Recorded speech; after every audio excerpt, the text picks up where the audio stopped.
0347 hours.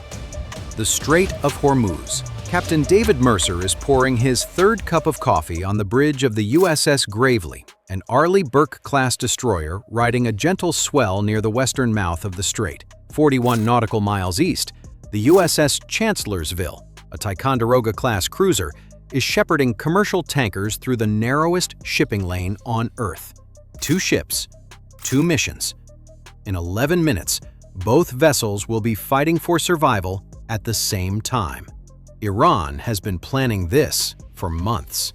What happens in the next 35 minutes will be studied in war colleges for decades. The Strait of Hormuz is 21 miles wide at its narrowest. 20% of the world's petroleum passes through here daily.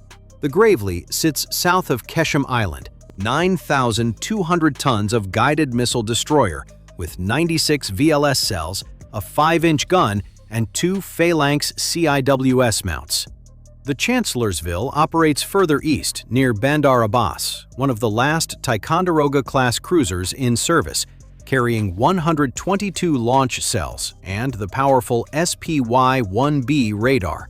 Vice Admiral Thomas Garrett at 5th Fleet Headquarters in Bahrain knows both ships are exposed. He has positioned them deliberately, balancing deterrence against risk. American warships in the strait send a message. They also present targets. Imagine standing on the Gravely's bridge wing right now. Humid air, salt, and diesel. The Iranian coastline glows amber to the north. Radar contacts dot the screens. Fishing dhows, patrol boats hugging the coast. Routine.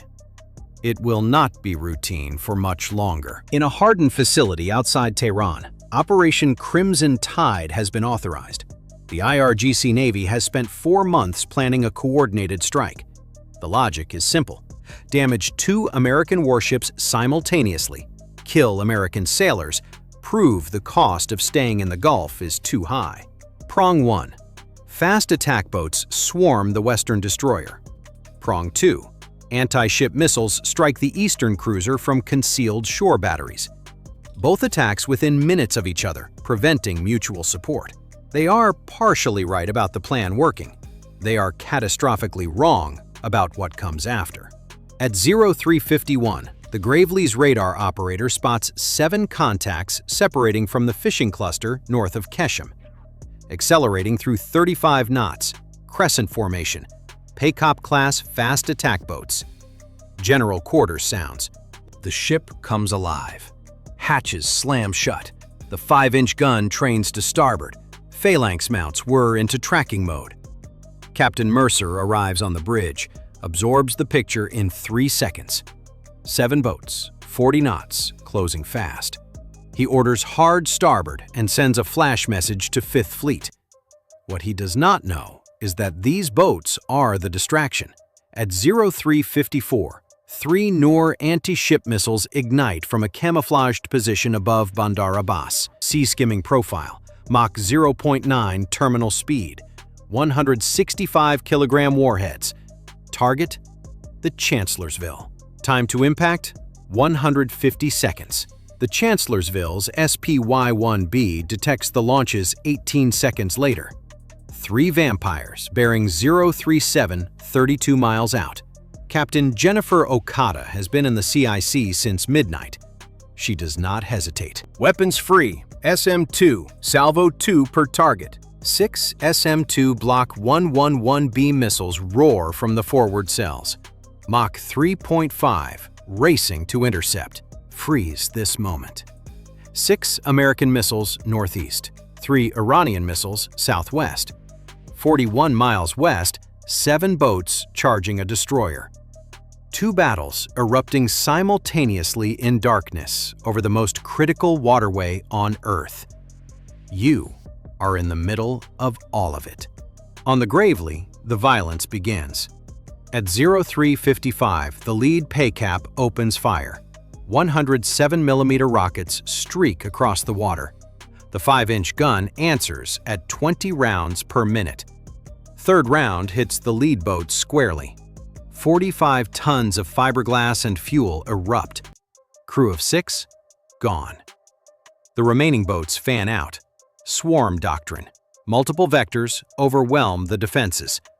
Both phalanx mounts engage incoming rockets, 3,000 rounds per minute each, creating curtains of steel. The 5-inch gun shifts targets. Another boat hit, loses power, burns.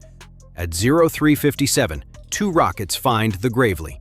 First strikes the aft superstructure, detonating inside a maintenance space. Damage Controlman 2nd Class Robert Yamada killed instantly. Boatswain's Mate 3rd Class Keisha Brown takes shrapnel, collapses against a bulkhead. The second rocket hits near the forward stack, starting a contained fire. The ship shudders but keeps fighting. Another paycap disintegrates under the 5-inch gun. Small arms crews open up with .50 caliber machine guns, shredding a 4th boat at 1,500 yards. The remaining boats break and run. 4 destroyed, casualties inflicted, but 2 Americans are down.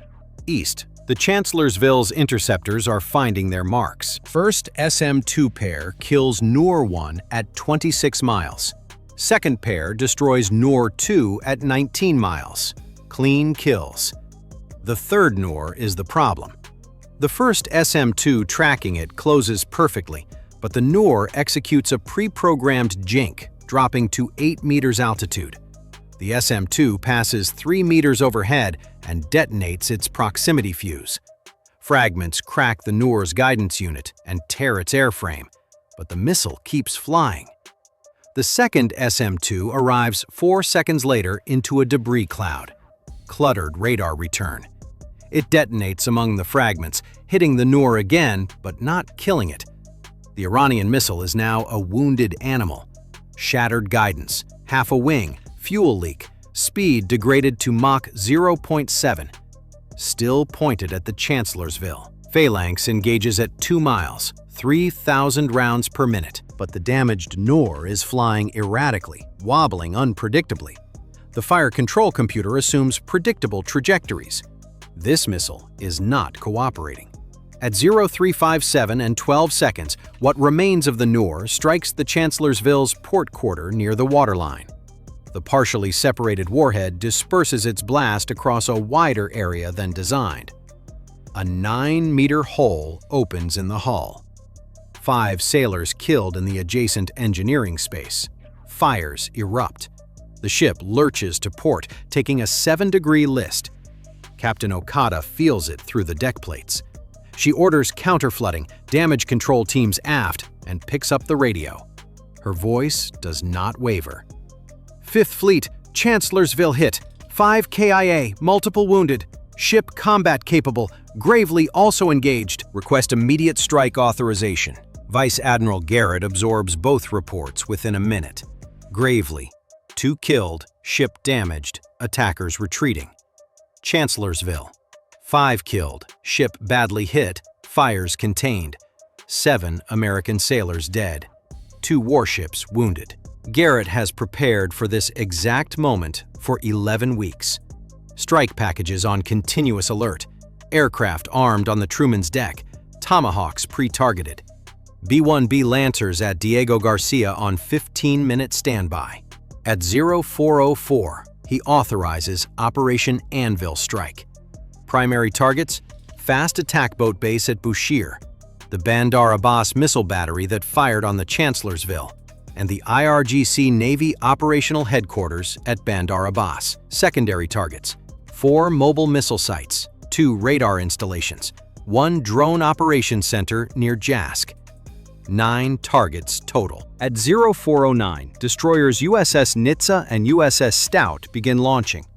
32 Tomahawk Block 5 cruise missiles, 16 each, ripple fired in under 3 minutes. At 0412, the Truman's flight deck erupts. 4 EA-18G Growlers launch first, carrying ALQ-249 pods to blind Iranian radars. 8 FA-18E Super Hornets follow, loaded with GBU-38 JDAMs and AGM-154 JSOWs. At 0416, 2 B-1B Lancers confirm wheels up from Diego Garcia. 48 GBU-31 2,000-pound JDAMs between them. Could you coordinate all of this? Carrier aircraft, destroyer-launched missiles, heavy bombers from 2,000 miles away, all converging within the same window of minutes? This is what decades of doctrine and hundreds of billions produce. At 0431, Tomahawks arrive over Bushehr Naval Base.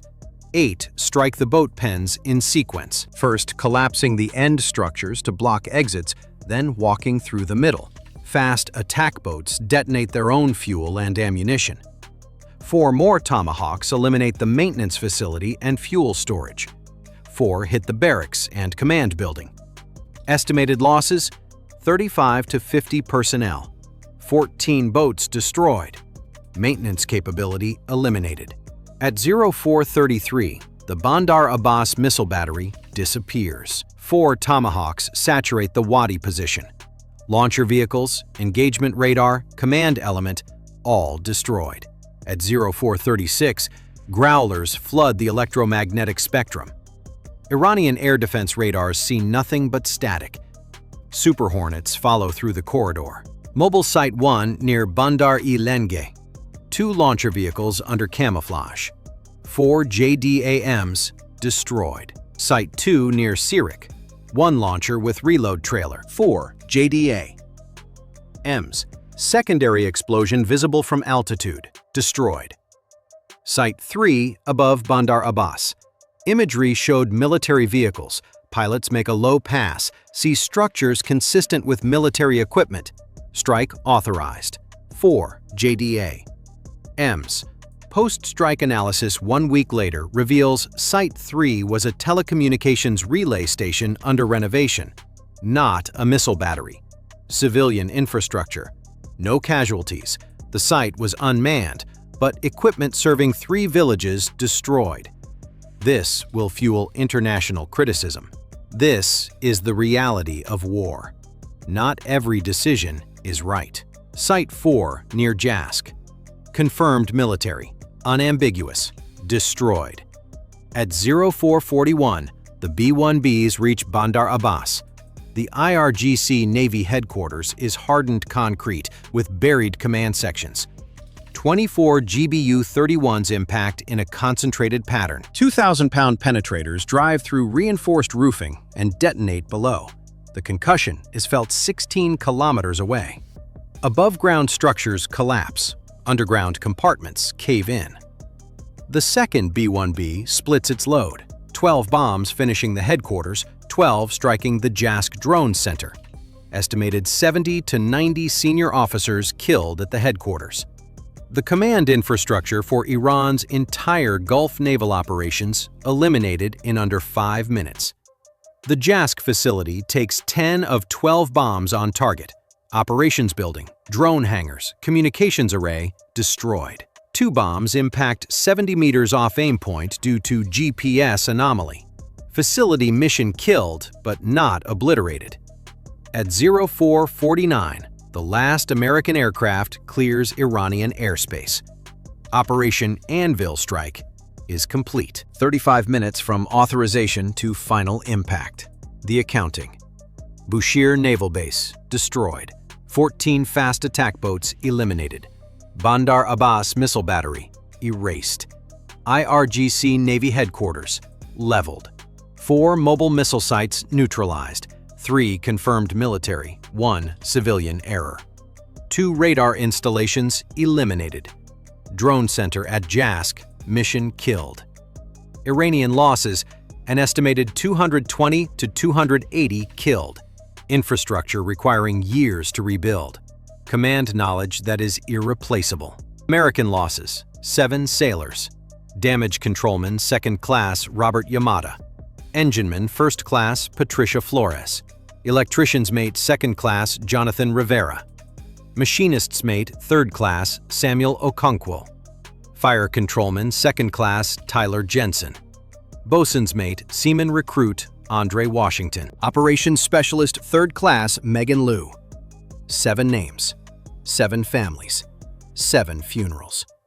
2 ships requiring months of repair. Iran demands a UN Security Council emergency session. Russia introduces a condemnation resolution. China calls for restraint. European allies privately support the response, publicly urge de-escalation.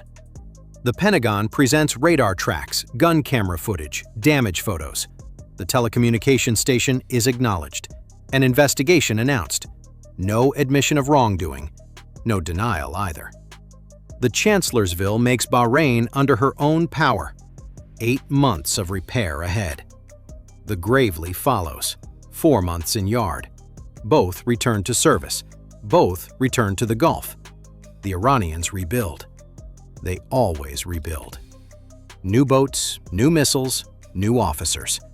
But the coordinated two-axis attack is not repeated. Subsequent provocations are smaller, more cautious.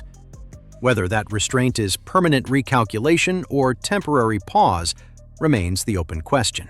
The strait remains what it has always been, a narrow corridor where global commerce and regional rivalry intersect under constant threat. Ships transit, radars sweep, crews stand watch through humid nights, knowing the next alarm could derail. What decision in this scenario was the most consequential? Let me know in the comments. And if this kind of in-depth military analysis is what you're looking for, subscribe and hit notifications. The next scenario is already in development.